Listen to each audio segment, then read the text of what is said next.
guys, welcome back to the channel. Today we got an exciting one for you. Went to the most famous bookstore in New York City. So to tell the story, let me put on my glasses to properly tell the story, since we're talking about books here, you know, so I want to look the part. I actually do wear glasses, guys, just so you know. Who cares? Like, let's just get into it. I got a slight confession on the Strand Bookstore, guys. The way I found out about this, it wasn't this cool story someone told me you gotta visit the Strand Bookstore. It's not like it was like this, you know, behind the walls, like crazy speakeasy type library bookstore. I don't know what the heck I'm talking about. Point being, I cheated and I just Googled most famous bookstore in New York City, and the Strand Bookstore popped up. So why is it so famous? A little history behind it. It's been around for over 90 years. So it was founded in 1927 by Benjamin Bass. Pretty cool story just in terms of how long they've been around. Apparently it was named after a street in London.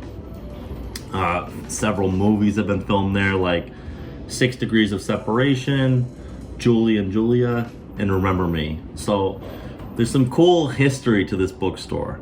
It's an independent bookstore. It's apparently one of the most famous across the United States. So yeah, guys, when I got to the Strand Bookstore, it was a beautiful day in New York. Beautiful day. I was with a buddy from LA.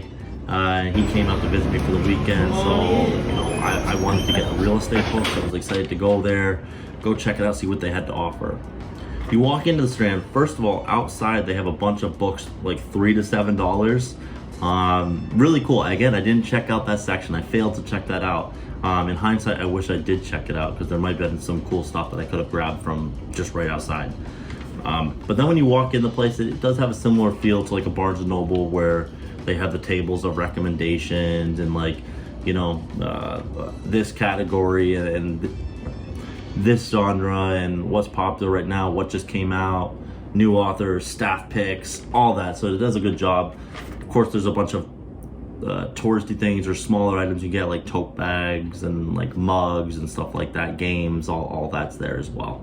I think the cool thing about this bookstore is it does feel like an independent bookstore. Definitely feels a little bit different. It's got its own story to it, and they really market it well. They do a good job marketing the history on the wall.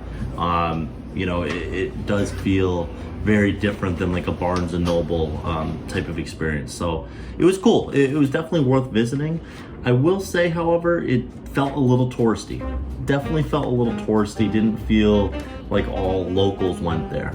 I'm not entirely sure why that is. Maybe it's just because everyone does what I do and they just type in most famous bookstore in New York City. But it's cool. I think it is worth checking out to see. One cool, unique factor about it is they have a bunch of used books there. A bunch of used books, and I think rare books.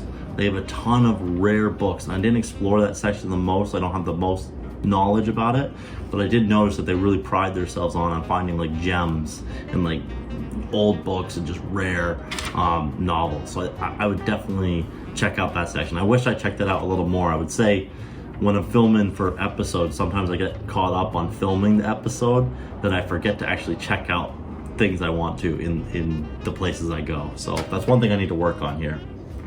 But I wasn't gonna leave there without getting a book. I actually got the book. Let me show it to you guys. So here we go. I got the book right here.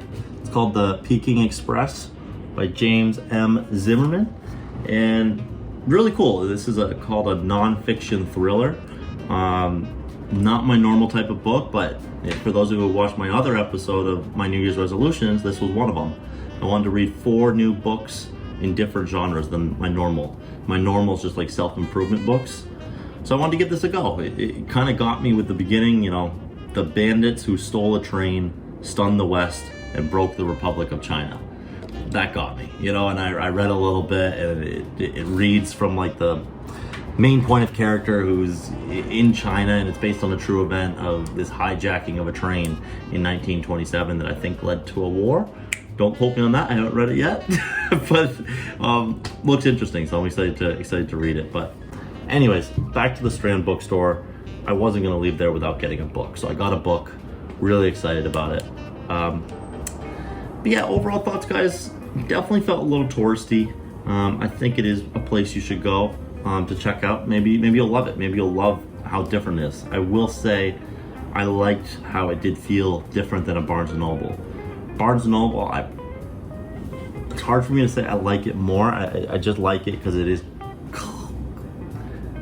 how do I describe this? Barnes & Noble is like very clean with their marketing. Like it's very easy to find things. It's very pretty in terms of the way they display the books. This felt very, I don't know how to describe it, guys. Like it feels just like, I think you just gotta go. I think you just gotta go make your own opinion, guys. I'm not gonna trash the Strand too much because it's an icon. Go check it out. Go check it out. Very cool. Get a book, support the business. I guess that's what I love about it. You're supporting an independent bookstore. I mean, that's cool no matter what. I'll give you guys something else funny before I let you go here. The reason I went to a bookstore for this episode, my HBO subscription just expired and I'm not renewing it. So I guess I'm gonna be reading more. I guess that's my alternative.